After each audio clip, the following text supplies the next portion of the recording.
The other day I decided to pick up one of the Home Depot Chewbaccas. Straight out of the box, some of these Wookiees look interesting, shall we say, but today I'm going to show you everything I did to mine to get him looking something like this. First thing was to get this beast out of the box to see what we're working with. All of the top pieces were the base and metal frame. Did come across a torso that I wasn't expecting that had the hands in it, and the fur on these was looking pretty interesting, just a little sparse in areas. I did also come across the head, but we'll talk about that in a minute. Eventually I found the main bodysuit of fur, and yeah, this was looking pretty rough, but something that will hopefully improve in appearance by detangling and brushing it out. For some reason this turned into my mom's job. I guess brushing out an entire Wookiee sounded like a fun afternoon for her, but seriously, spraying the fur down with a bit of detangler and gently brushing through that with a wide-toothed comb did wonders.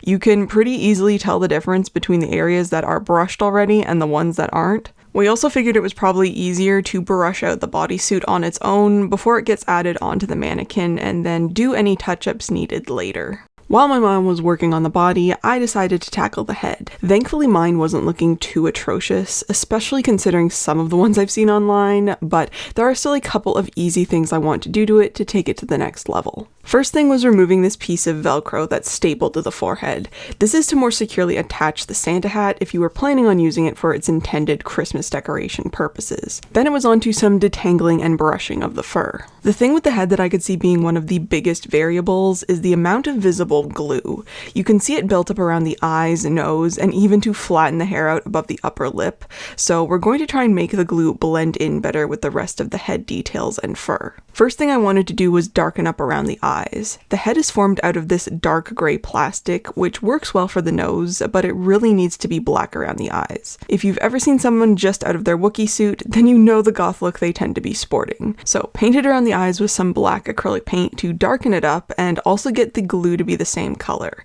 I also blended out some of the paint onto the fur so that it was a more gradual transition. For the nose, I tried to match the gray of the plastic and painted the glue to get it to blend in. Now there are definitely levels for how much you might want to do to your Chewie to improve him, and I decided that I wanted to go all out. So the next step I took was adding some of my thick UV resin mixture to the nose to add some texture. It was just looking a bit smooth and plasticky. The added texture also helped to hide the rough glue patches, which I'm not going to complain about. Once I had all that cured, I did add a bit more paint to the nose just because the gray of the resin was a little light for the nose color.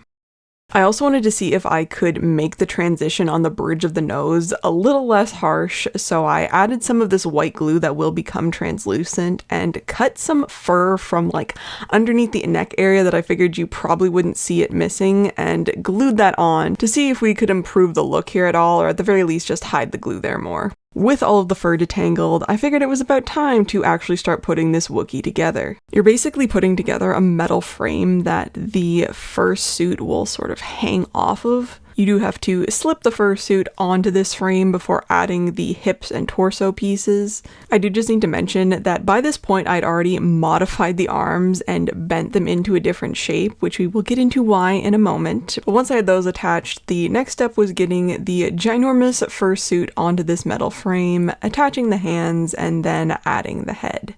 I then did some combing and brushing touch-ups, mostly just to get the fur to blend in between the different parts, so get the head to blend into the rest of the body and anywhere else that looked like it just needed a little more work. As is, this Wookiee was honestly looking really impressive, but I know there's a few things that we can do to really take this to the next level.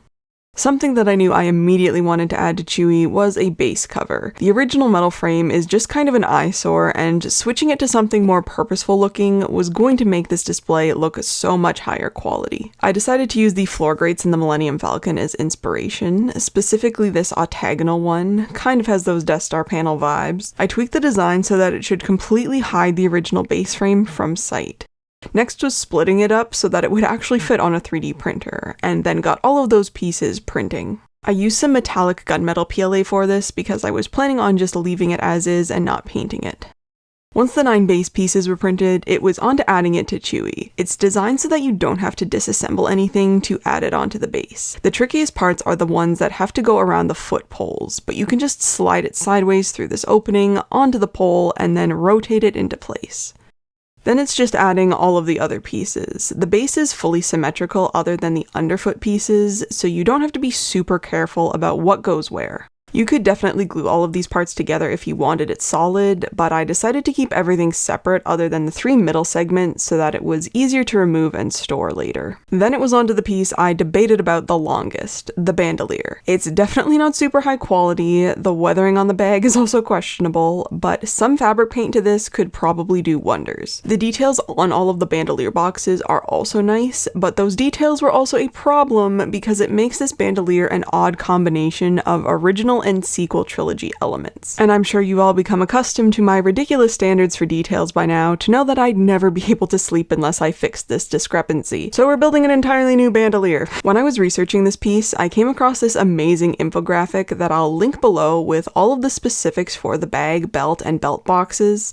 I mostly stuck to following it as it was pretty spot on for everything that I'd found out about the bandolier, and I figured it would probably work scale-wise even for a Home Depot Wookiee. I started with the new belt boxes. I just decided to 3D print them. The real ones were aluminum for the large boxes and wood for the smaller ones, and not going to lie, I did consider trying to make them the proper way, but since this was just for a display and I was already kind of going to an extreme with remaking this entire piece, I stuck to the 3D printed ones. All of these got a round of sanding, some filler priming, more sanding, and then they got painted silver. And once those were dried, they were ready for the belt, which we now need to make. I currently have quite a bit of leather in my material inventory, so I figured I might as well use it for the good of Wookiee kind. The plans have it out about 1/8 of an inch thick. This veg tan piece was the closest that I had to that in my collection and should make for some nice looking belts once dyed. I didn't quite have the length that I needed for the belt from that piece of leather, so I ended up cutting 2 of each of the main belt as well as the smaller belt for the belt boxes, and got all of those pieces dyed. Now from everything I've seen, this belt doesn't look super polished, so I'm not going to do anything fancy to the edges. I made sure they got dyed earlier, so these belts can now start to be turned into the final bandolier. I measured and marked out where I needed to punch holes for the rivets on the large belt. Once those holes were added, I placed the next belt box onto the belt and tried to form the leather around the box.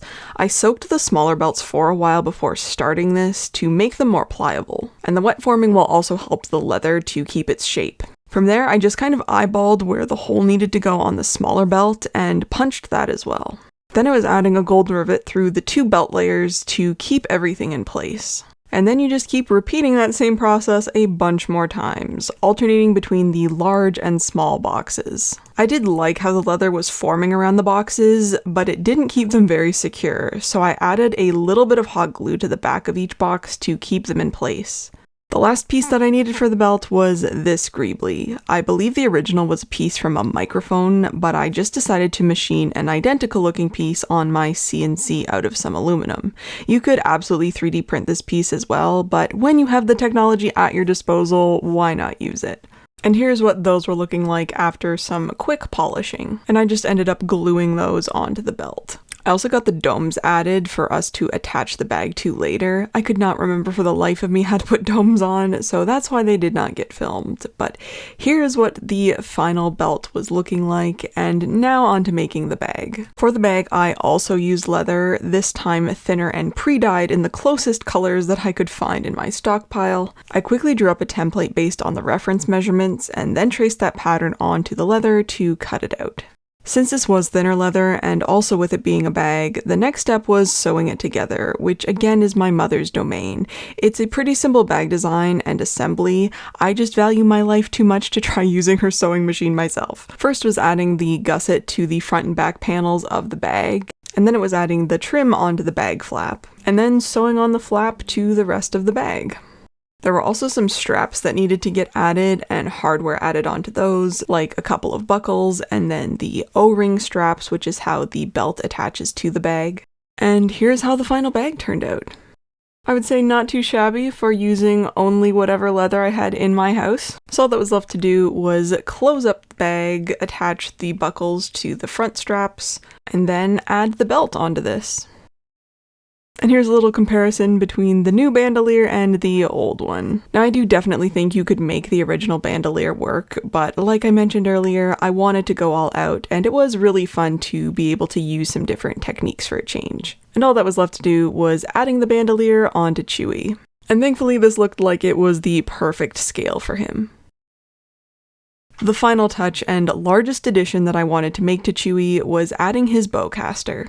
Again, I'm going to be 3D printing this. I did specifically slice the pieces to try and keep them as light as possible for the mannequin, I guess we'll call it, to hold. It's a massive piece that could get heavy pretty fast, so I kept pretty much everything to 10% infill and 3 walls. I of course also printed them out of ABS, which just happens to be a lighter filament to maybe help a little as well. After I had everything printed, the first step that I took was assembling the main body of the bowcaster. Thanks to this being ABS, it meant that I could acetone weld the pieces together for a really strong bond.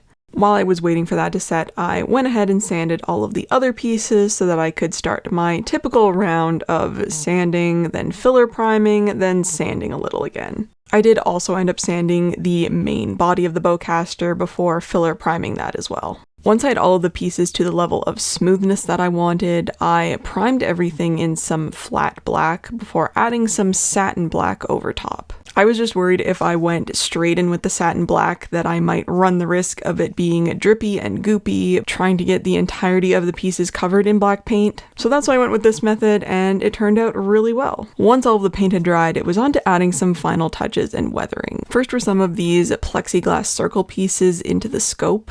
And then I grabbed some metallic silver paint to do a little bit of painting, but mostly weathering on these parts. I was just taking my brush and running it along the edges of all of the pieces to give them that paint chipping effect, so that you have a little bit of that silver showing through the black paint. For the most part, Chewie's bowcaster is pretty clean. It just has these small signs of use and wear. Another little added detail addition was putting some of this coiled cord through one of the riveted sections. I literally drilled a hole so that I could just stick the cord in to attach it. But yeah, some of this cord just kind of chills at the back of the bowcaster area.